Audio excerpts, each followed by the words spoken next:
ॐ भूर्भुवः स्वः तत्सवितुर्वरेण्यं भर्गो देवस्य धीमहि धियो यो नः प्रचोदयात् ॐ शान्ति शान्ति शान्तिः. Namaste my dear friends, this is second video on Ramana Gita. This starts with question 6 of chapter 2.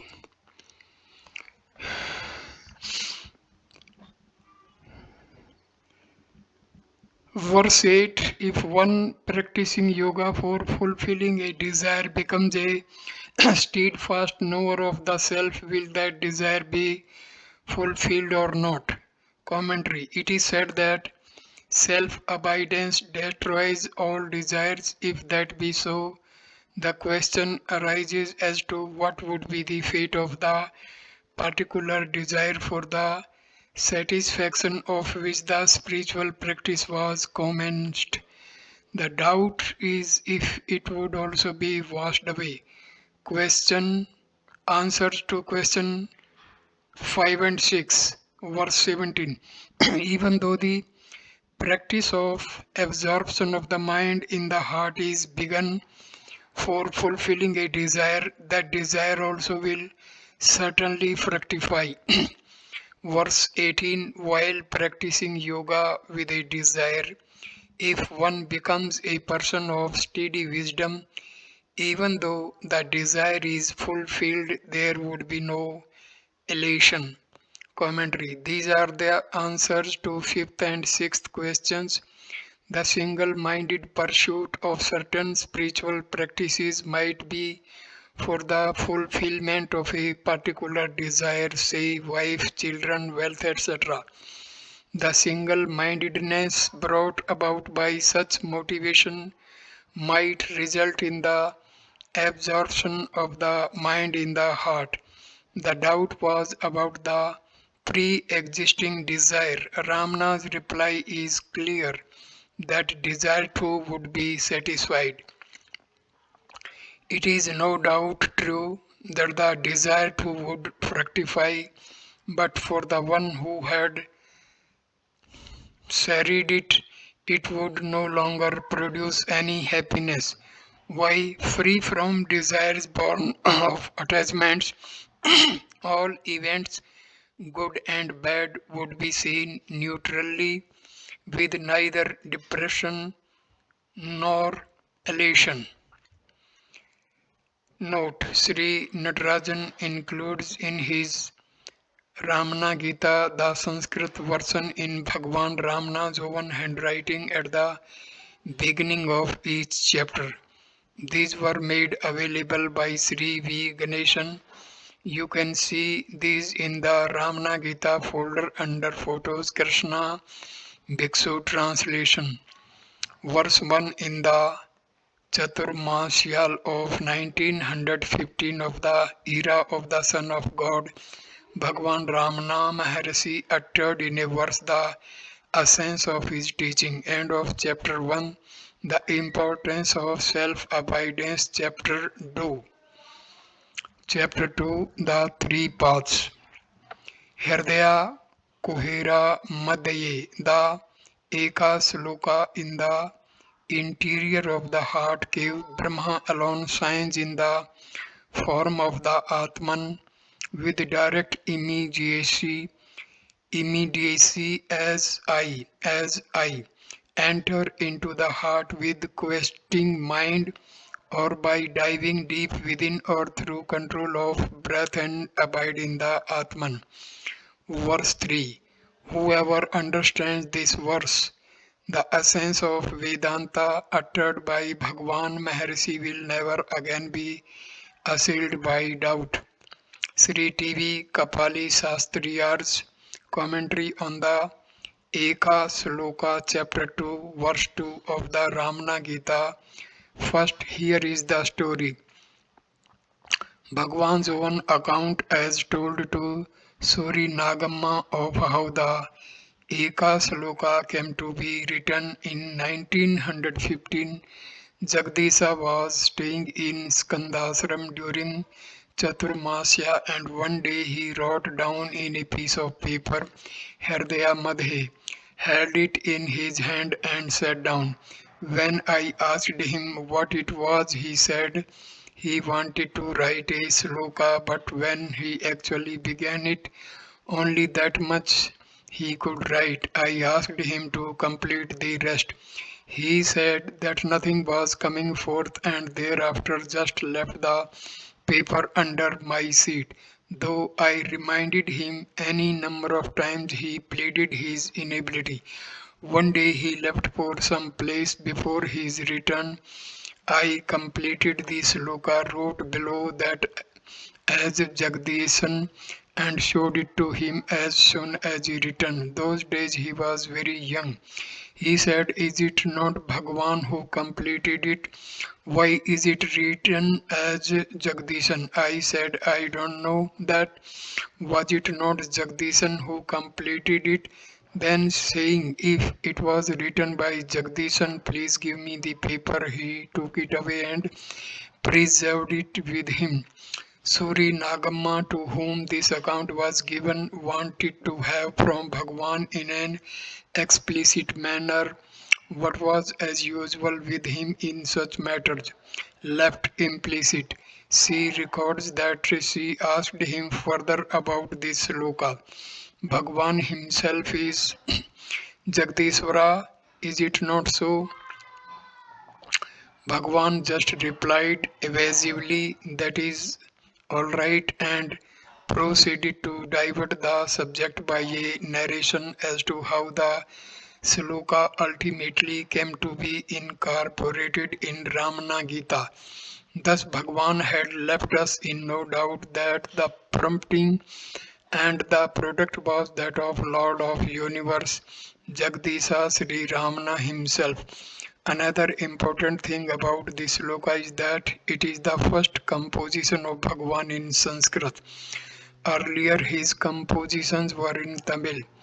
When Kavya Kantha Ganapati Muni, the great Sanskrit scholar, saw this sloka, he was beside himself in joy and proclaimed it as Ramana Upanishad, Hridaya Upanishad.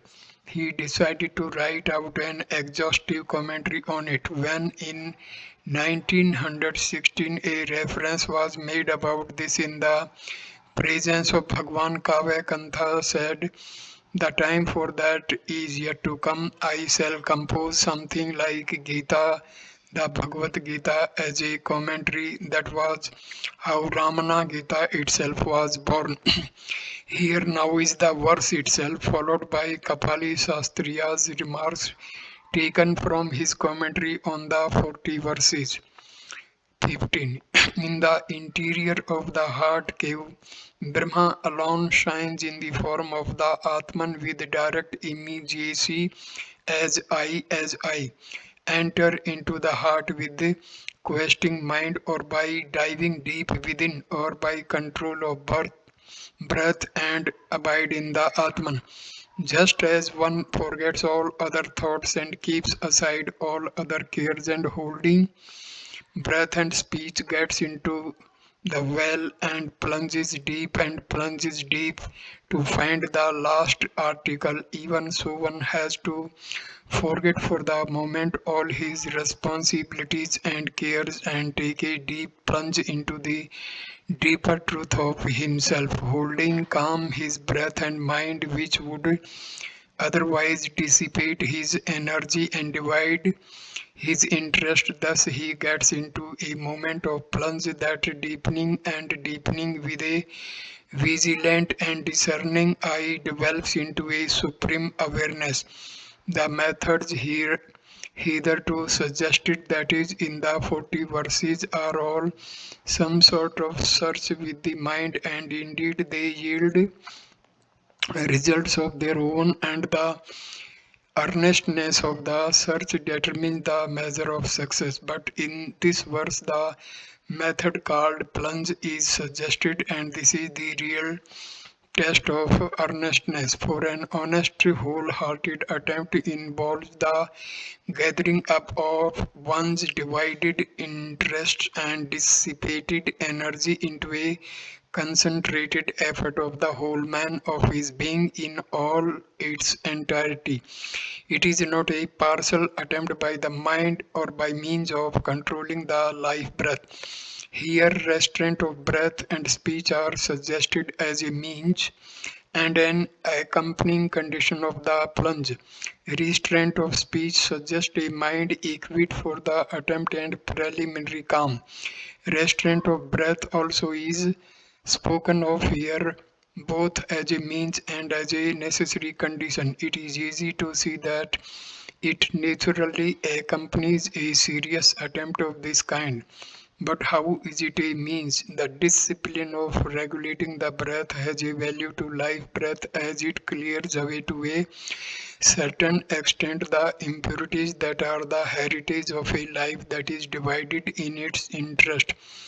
Beside the discipline of regulating the breath, pranayama gives a certain purity to life in the body and thereby helps the mind to have control over itself by getting clear of the arrogating advances of life upon it.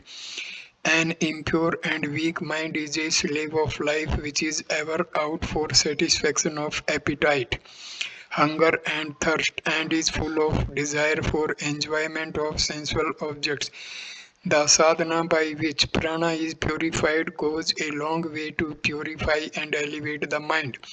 It must be noted that what is enjoined here is the adoption of any means that will enable one to take a determined dive to find the real in the deep. Though the Maharshi's attitude to sadhana may be summed up in one word, Nishtha, steadfast abidance leading to or realized in Prapatti, self-surrender to the Lord in the knowledge of one's own helplessness. He has no predilection to any of the stereotyped yogas, for instance, the Gyan Yoga of Neti, not this, or the Bhakti Yoga with its 8 limbs of Sarvana, Kirtana, etc., or the Raj Yoga that aims solely at the mind becoming entrance into a state undisturbed by the world. The Vichara or quest is described as quest for self by the claim collected and deepening mind. When the mind becomes calm, free from all thoughts other than the single thought of the self, and begins to search for it in silence, then alone real quest for the self vichara may be said to begin. As in a well of water deep, dive deep with reason, cleaving sharp with speech, mind, and breath restrained. Exploring thus mayst thou discover the real source of ego self. Kapali Sastriar translation. Note this sloka is repeated in verse 8 of the supplement to the 40 verses and is engraved in gold letters on black basalt above Ramana's couch in the new hall. There is also a commentary published by Ramanasram by C. Sudarshanam in pamphlet form, A.R. Natarajan translation. Verse 1 in the rainy season of 1915. Bhagavan Ramana Rishi stated the essence of his teaching in a verse. Verse 2 in the center of the heart cave Brahma shines alone. It is the form of self experienced directly as I enter the heart through self-inquiry or merging or by breath control and become rooted as that. Commentary. There are 300 verses in Ramana Gita. Of these, this verse only was composed by the Maharshi himself, although the other verses composed by the Muni also set out only the teachings. This verse has a special significance, for great importance has to be attached to the words of seers as they express their direct vision of the truth. It is also the first composition of Ramana in Sanskrit. In 1915, Jagdishvara Shastri, an ardent and scholarly devotee, wrote the First few words of this verse. Hridaya Kuhura Made in the center of the heart cave, but could not proceed further, however much be tried. After some futile attempts, he went out, leaving the paper under Ramana's seat. Before he returned, Ramana himself had completed the verse. Letters from Sri Ramanasramam by Suri Nagamma, page 341. Ganapati Muni regards this verse as containing the essence of Ramana's teachings, hence gives it pride of place through an exclusive chapter. Note that heart, Brahma, Atma and self are used interchangeable by Ramana. However, use of expression heart is most common seen. Based on his own experience, Ramana locates it 2 digits to right of center of chest. It is at once the seat of the self and the source of the ego. The individuality scriptures declare Brahma shines in hearts of all creation, pure, eternal, and self luminous. Ramana describes how consciousness shines forth by itself, spontaneously taking form of an unbroken feeling of I, a continuous throb of consciousness, I. The expression Brahma alone indicates absence of duality. In Upadesasram, Ramana explains true import of individuality is the heart, since it shines always without a let, whereas the I thought or ego we take to be self is only a phenomenon of the waking state. The ego perishes as it were daily in deep sleep, and logically one cannot be that which comes and goes. It must be the heart which sparkles always, because there can be no break in one's being. Though feeling of fullness as I is continuous even when one has notion of separateness, awareness of this feeling would be absent.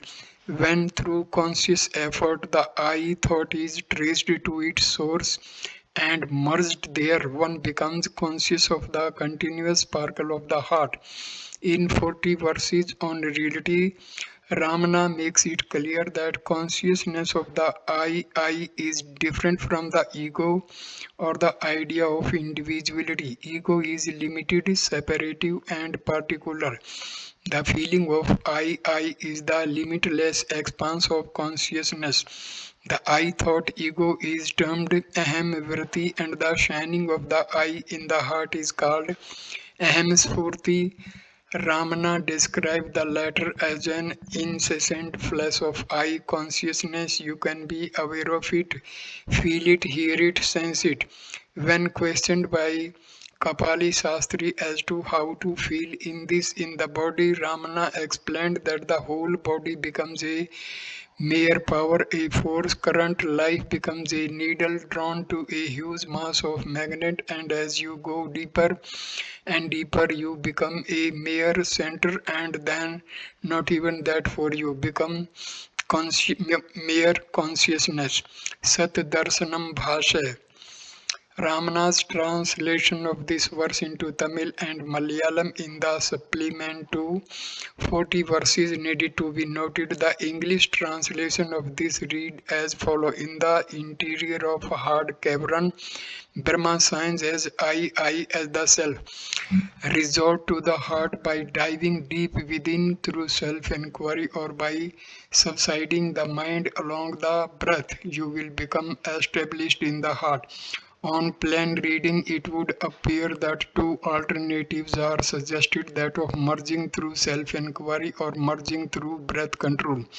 The alternatives are suggested since the mind and breath have a common source, the heart. Ramana has explained in Upadesasram that they are two branches of the same tree, Shakti, power. Here again, the two paths indicated would be more for practice. The second alternative is more in the nature of an aid to the first, the subsidence of the mind. Supplement to 40 verses, verse 8, Upadesasaram, verse 12. To blow up the controversy whether the paths are three, two, or one is to miss the wood for the trees. It is important to remember that the point which Ramana is emphasizing is that direct experience is possible and that one should somehow enter the heart, for which the suggestions mentioned would be complementary in practice. The self inquiry suggested is not to be pursued weakly, but the total interest diving deep like a pearl diver exploring the ocean bed for pearls, or like one trying to recover something which has fallen into water. The mind has to be gathered completely at its root, the I thought.